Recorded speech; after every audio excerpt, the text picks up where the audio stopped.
BEd में कौन सा विषय लें, जैसा कि आपने थंबनेल पे देखा।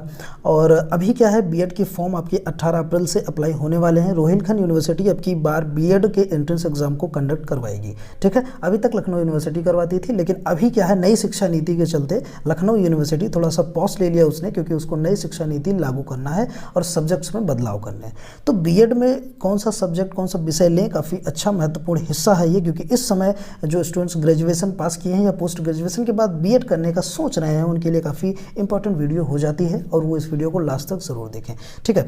किस विषय में वैकेंसी ज़्यादा आती है, ये भी यहाँ पे हम बात करने वाले हैं, ठीक है। जो हमारे रेगुलर सब्सक्राइबर हैं उनको पता होगा, बीएड के काफ़ी सारे वीडियोस चैनल्स पे आ चुकी हैं और वो जानते हैं कि बीएड होता क्या है काफ़ी डिटेल में। लेकिन जो अभी यहाँ पे कुछ नए सब्सक्राइबर्स हैं, ऐसे जो व्यूवर्स हैं, वो चैनल को सब्सक्राइब कर लीजिए आप लोग। और थोड़ा सा इन शॉर्ट हम बता देते हैं कि बीएड होता क्या है। देखिए, अगर मैं आपको बताऊँ तो डिटेल में जो है जानने के लिए आप बीएड देख सकते हो, डिस्क्रिप्शन में आपको लिंक मिल जाएगा। लेकिन इंपॉर्टेंट पॉइंट्स मैं आपको बता देता हूँ। ये कोर्स जो है आपको 2 साल का ये कोर्स होता है, ठीक है। ये टीचिंग लाइन में जिनको जाना है, टीचिंग जॉब्स, शिक्षक जिसको बनना है, वो इस कोर्स को कर सकते हैं, ठीक है। ये ग्रेजुएशन के बाद कोर्स होता है। लेकिन अभी क्या है, नई शिक्षा नीति 2020 के अनुसार इसी नए सेशन से ये ज़्यादा चांसेस हैं कि आपकी बीएड 1 साल का हो जाएगा आफ्टर पीजी, ठीक है। तो अभी तक क्या था कि ग्रेजुएशन के बाद आप बीएड करते थे। ग्रेजुएशन में आपके सब्जेक्ट जैसे कि आप बीएससी हो, बीए हो, बीकॉम हो, बीटेक हो, ये ग्रेजुएशन हो गए। आफ्टर पीजी मतलब पोस्ट ग्रेजुएशन के बाद भी बीएड होते हैं, जैसे कि पोस्ट ग्रेजुएशन में मीन्स बीएससी के बाद आपने एमएससी कर रखा हो, बीए के बाद एमए कर रखा हो, बीकॉम के बाद एमकॉम कर रखा हो, या आप एमटेक भी कर रखे हो, ठीक है। तो इन कोर्सों के बाद आप बीटेक जो है कर सकते हो, ठीक है। तो अब यहाँ पे चलिए हम बात कर लेते हैं। एक कोर्स और होता है बीएलएड, जो कि आफ्टर 12th होता है, अगर आप टीचिंग लाइन में जाना चाहते हो। और बीएलएड के फॉर्म अप्लाई हो रहे हैं लखनऊ यूनिवर्सिटी से, उसकी भी वीडियो डिटेल में डिस्क्रिप्शन में लिंक है, आप जाके देखिए। बात करते हैं सब्जेक्ट लेने की, कौन सा सब्जेक्ट लें और किस सब्जेक्ट में वैकेंसीज की स्कोप सबसे ज़्यादा है। देखिए, अगर आप स्क्रीन पे आपको देखिए शो हो रहा होगा कि बीए, बैचलर ऑफ आर्ट जिसको कहा जाता है, इसके माध्यम से ये जो सब्जेक्ट्स आपके स्क्रीन पे शो हो रहे हैं, जैसे कि आप देख सकते हैं यहाँ पे, ये इतने सारे सब्जेक्ट्स हैं। जैसे कि आप इंग्लिश, ठीक है, इंग्लिश है, हिंदी है, मैथमेटिक्स है जिसको कि गणित कहा जाता है, भौतिक विज्ञान, रसायन विज्ञान, जैविक विज्ञान, अर्थशास्त्र, व्यापार, भूगोल और होम साइंस होता है, नेचुरल प्राकृतिक विज्ञान भी होता है, फिजिकल एजुकेशन, शारीरिक शिक्षा भी होती है, पॉलिटिकल साइंस, राजनीतिक विज्ञान और कंप्यूटर साइंस।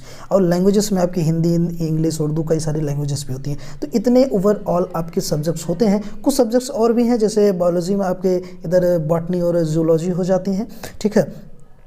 तो ये जो सारे सब्जेक्ट्स हैं, ये मिक्सचर है, ठीक है। ये इतने सारे सब्जेक्ट्स से आप बीएड कर सकते हो।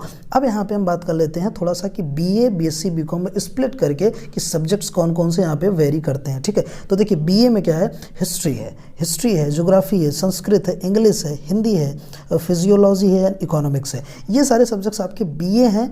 आफ्टर बीए आप बीएड में ये चीज़ चूज़ कर सकते हो आगे चल के, ठीक है। एक चीज़ और बताना चाहेंगे आपको, बीएड में जब आप फर्स्ट ईयर में जाते हो तो आपको 5 सब्जेक्ट टोटल होते हैं। अब आप सोच रहे होंगे 5 सब्जेक्ट कोई इसमें से, ऐसा नहीं है। क्योंकि आप सोचिए कि ग्रेजुएशन में आपने 3 सब्जेक्ट लिया था, लेकिन लास्ट ईयर में जाते जाते आपके पास 2 सब्जेक्ट बचे थे, ठीक है। तो वही 2 सब्जेक्ट आपके बीएड में हो जाएंगे, प्लस 3 सब्जेक्ट आपके कंपलसरी जो कि बेसिक एजुकेशन के सब्जेक्ट्स होते हैं, जो बीएड में आपको लेने पड़ेंगे। कुछ इस डिटेल वीडियो में आप देख सकते हो कि बीएड में एक्चुअल हमने बताया वो चीज़, ठीक है। तो अभी क्या है, 5 सब्जेक्ट होते हैं, 3 कंपलसरी होते हैं, 2 आपको सब्जेक्टिव लेने होते हैं, जो कि आप ग्रेजुएशन में करके आए हो, ठीक है। बीएससी में आप मैथ्स जो है लिए हो, मैथ्स हो सकता है, physics, chemistry, botany, zoology, biology, इन सब्जेक्ट्स जो बीएससी किए होते हैं वो बीएड में अप्लाई कर सकते हैं सब्जेक्ट से, ठीक है। इसमें से कोई 2 सब्जेक्ट आपको लेना होता है, जो कि आपके ग्रेजुएशन के लास्ट में जो 2 सब्जेक्ट्स होते हैं वही से आप अप्लाई कर सकते हो, सब्जेक्ट चेंज नहीं कर सकते हो, ठीक है। बीकॉम की बात करें तो अकाउंट्स है, बिजनेस है, स्टडीज़ है, इकोनॉमिक्स है, स्टैटिस्टिक्स है, ठीक है। तो ये सब्जेक्ट्स आप जो है बीकॉम में अगर लिए हैं तो आप बीएड इससे कर सकते हैं, ठीक है। अब एक क्वेश्चन आता है किस सब्जेक्ट से स्कोप ज़्यादा है, ठीक है। तो अगर आप बीए हो, बैचलर ऑफ आर्ट से हो, ठीक है, तो आप इसमें जो है आपकी हिस्ट्री हो गई, ज्योग्राफी हो गई, एक सब्जेक्ट सोशियोलॉजी है, और इकोनॉमिक्स भी हो जाता है, और दूसरी चीज़ जो लैंग्वेज के कोर्सेस हैं, हिंदी, इंग्लिश भी इंपॉर्टेंट हो जाती है। अगर आप बीएससी कर रखे हो या साइंस साइड से हो तो आपके लिए maths, physics, chemistry and botany, जिसको बायोलॉजिकल साइंस कहा जाता है एक तरीके से, जब आप बीएड में जाएंगे ना तो आपको सिंपल सा मैथ्स नहीं मिलेगा, वहाँ पे मैथमेटिकल मिलेगा, ठीक है, फिजिकल साइंस मिलेगा, जाइएगा, जहाँ पे आप फिजिक्स जो कहते हैं उसको फिजिकल साइंस हो जाता है,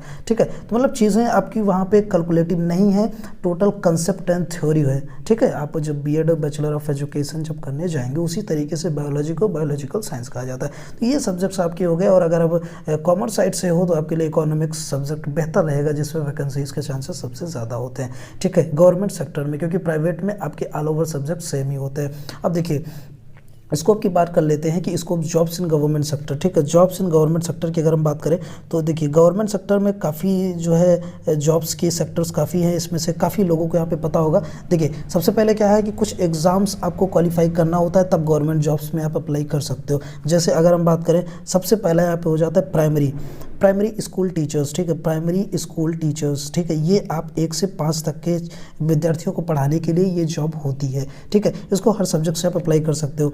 दूसरा हो गया आपका जूनियर टीचर्स होते हैं, जो 6 से 8 तक के बच्चों को पढ़ाते हैं, ठीक है। इससे भी आप अप्लाई, हर सब्जेक्ट से आप अप्लाई कर सकते हो। फिर पोस्ट ग्रेजुएट टीचर जिसको कहा जाता है कि आप पीजीटी टीचर्स भी बन सकते हो, ठीक है।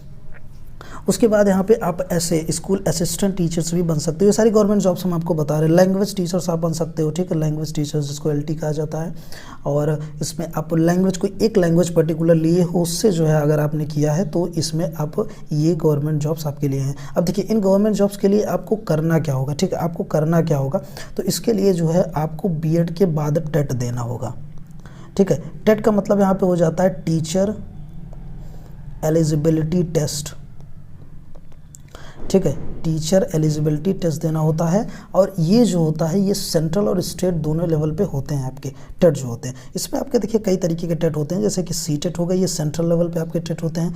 एक हो गया आपका बिहार टेट हो जाता है, ठीक है, ये बिहार में होता है। अपने यहाँ यूपी टेट हो जाता है, उत्तर प्रदेश में अगर हैं तो आप तो यूपी टेट हो जाता है, महाराष्ट्र में है तो महा टेट हो जाता है आपका, ठीक है। फिर एक टेट आप और फिर आ जाता है एचपी टेट आ जाता है आपका हिमाचल प्रदेश के लिए अगर हम बात करें।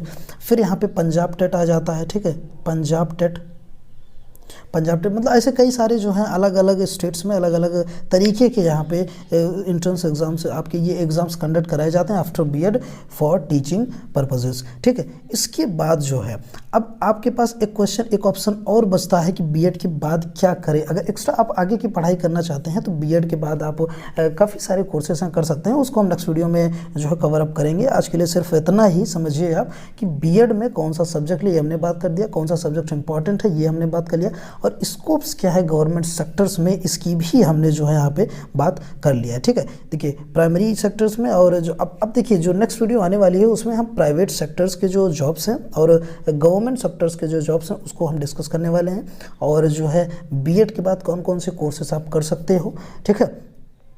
आई थिंक यहाँ पे सारी क्वेरीज हमने यहाँ पे सॉल्व करने का प्रयास किया होगा। इसके अलावा अगर कोई क्वेश्चन आपके दिमाग में है या रह जाता है तो आप प्लीज़ कमेंट करके हमसे पूछिएगा, उसका जो जवाब है आपको 24 घंटे के अंदर मिल जाएगा। जैसा कि आप कमेंट सेक्शन में देखते होंगे छात्रों को रिप्लाई तुरंत देने का प्रयास हम करते हैं, ठीक है। तो मिलते हैं नेक्स्ट वीडियो में, तब तक के लिए जय हिंद।